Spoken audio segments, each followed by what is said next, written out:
Paz e bem, sejam bem-vindos a mais um programa Gotas de Franciscanismo. Hoje vamos refletir sobre o primeiro capítulo da Fratelli Tutti. Antes de tudo, é importante salientar que o Papa Francisco teve como inspiração para escrever esta carta um homem que se fez irmão de todos, de todas as pessoas, São Francisco de Assis. Para entendermos melhor a iluminação que o Santo de Assis nos traz, é fundamental falarmos um pouco sobre a sua história. Como sabemos, São Francisco, na sua pequena cidade de Assis, na Itália, carregava consigo um sonho de se tornar um cavaleiro. Tal projeto de vida o fez empenhar-se para ir à batalha e vencer. Todavia, Francisco de Assis cai prisioneiro e fica muito doente. Depois de um tempo, renova sua empreitada de se tornar um cavaleiro e assim ser um nobre.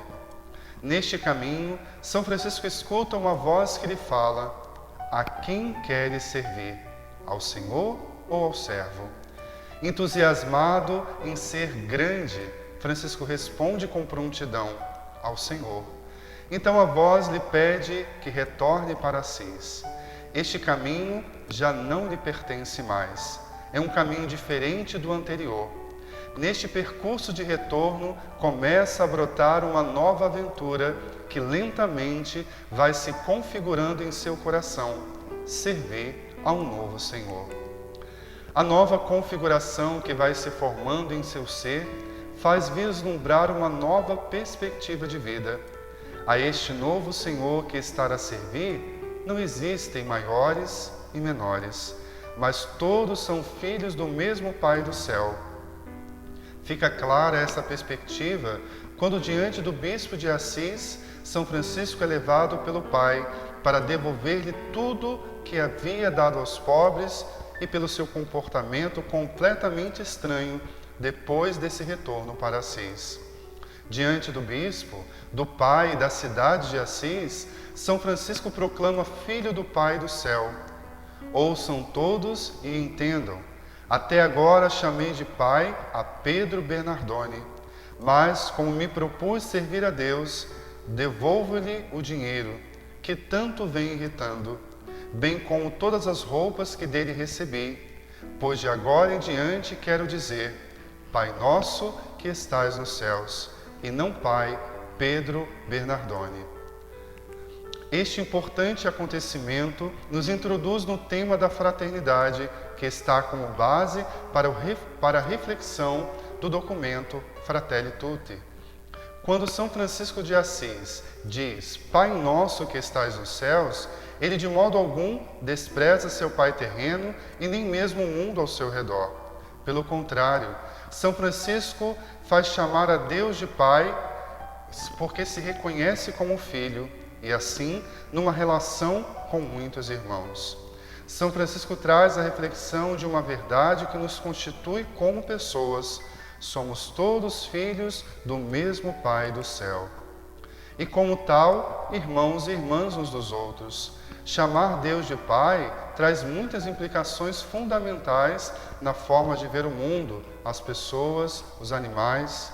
Nasce nessa proclamação de fé um novo conceito que compromete a todos nós, a fraternidade.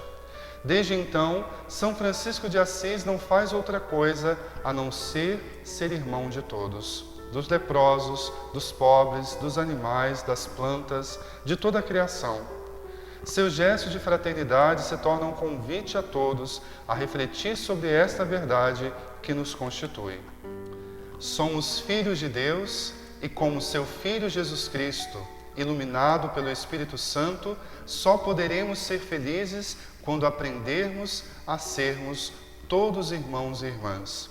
A fraternidade leva São Francisco a ir até o sultão e, com humildade e submissão, coloca-se a partilhar sua fé, mesmo com aquele que dela não partilha.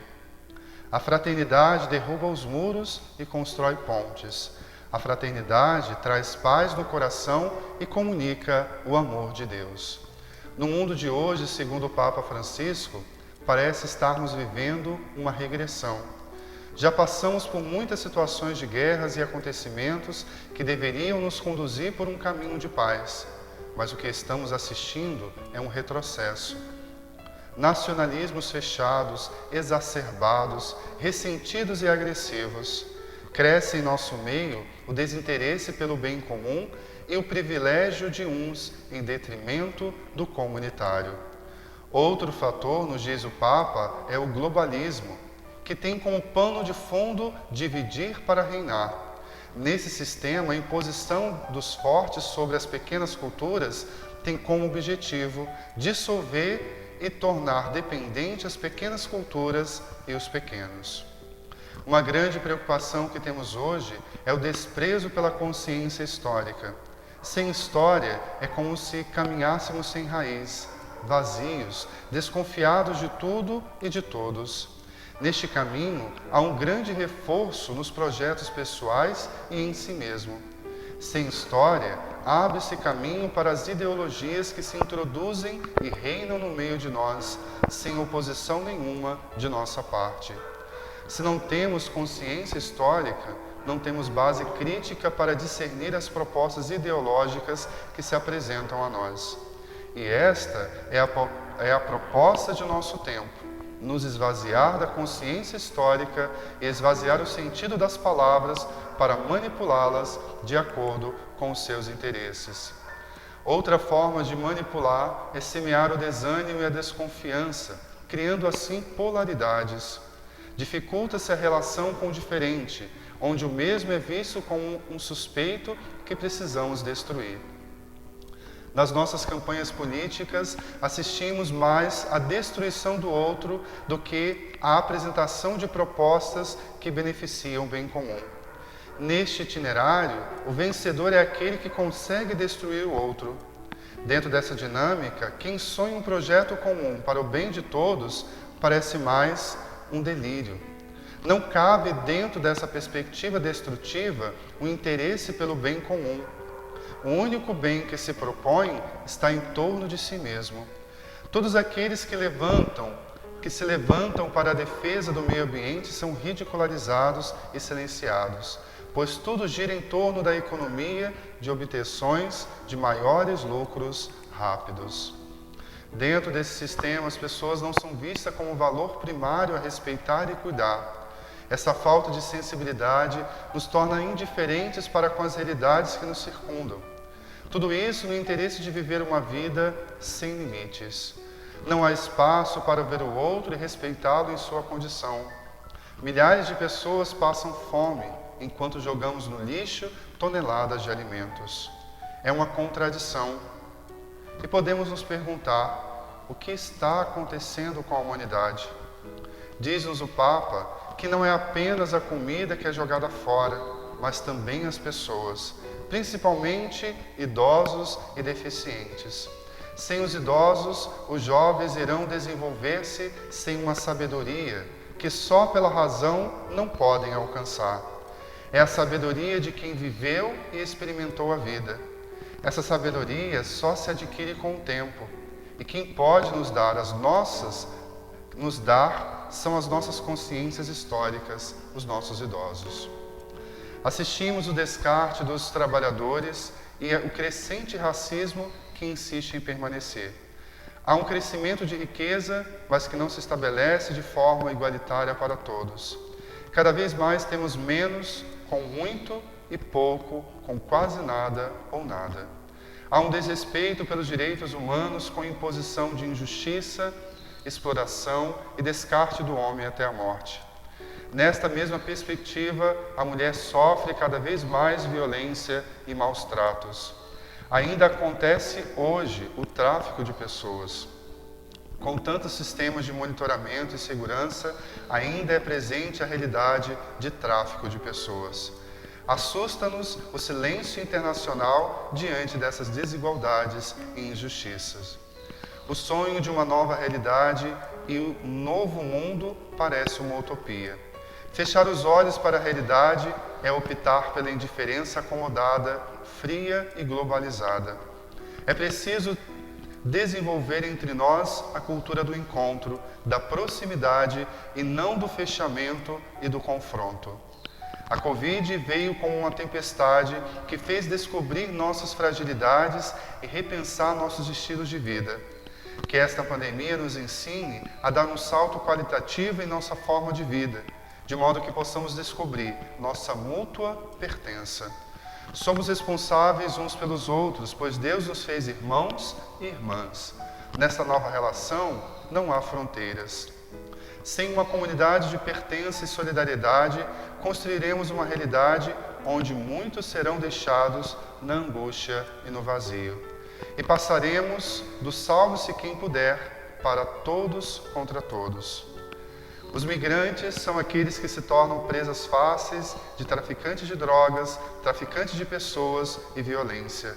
São considerados como pessoas de valor menor, com menos dignidade que os outros. Reafirmamos que toda pessoa é digna, independente de sua origem, cor ou religião. Na internet, são crescentes os movimentos de ódio e destruição. Unem-se não para colaborar, mas para destruir o outro que pensa diferente. Não há diálogo, mas apenas enfrentamento desrespeitoso e desonesto. As relações digitais não conseguem superar as relações de contato direto, que fazem toda a diferença quando estamos apenas virtualmente, mas frente a frente. Sentir no outro suas expressões, seus gestos, seu silêncio, sua transpiração, seu tremor nas mãos. É diferente, é encontro, é diálogo. É notável que os meios digitais não constroem em nós, nos diz o Papa, na verdade, habitualmente apenas dissimulam e ampliam o mesmo individualismo que se manifesta na xenofobia e no desprezo às pessoas mais fragilizadas. A conexão digital não é suficiente para construir pontes, não é capaz de unir a humanidade. Há muitos fanatismos que tendem a destruir o outro, protagonizados também por pessoas religiosas, inclusive cristãos. Não podemos aceitar que nossas expressões digitais se tornem lugar de difamação e calúnia, onde parece termos excluído a ética e o respeito pela fama alheia.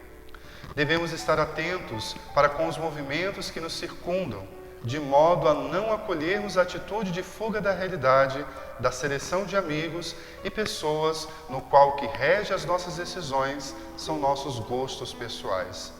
É preciso gerar encontro humano como capacidade de sentar e escutar o outro. Sem silêncio e escuta, nossas relações se transformam em cliques e mensagens rápidas e ansiosas. Perde-se a beleza do diálogo, da escuta e do crescimento mútuo, e sábio que só é possível no encontro tu a tu. Quantos desentendimentos acontecem sem nem se saber o real motivo? Hoje temos muita informação e pouca sabedoria. Reduzir os diálogos às últimas notícias do momento é empobrecer e trilhar um caminho de ilusão e liberdade que em nada acrescenta à vida. A fraternidade só é possível se houver espíritos livres e dispostos a encontros reais. Que Deus abençoe você, fortaleça o seu caminho e continuemos juntos refletindo sobre este documento do Papa, Fratelli Tutti. Paz e bem.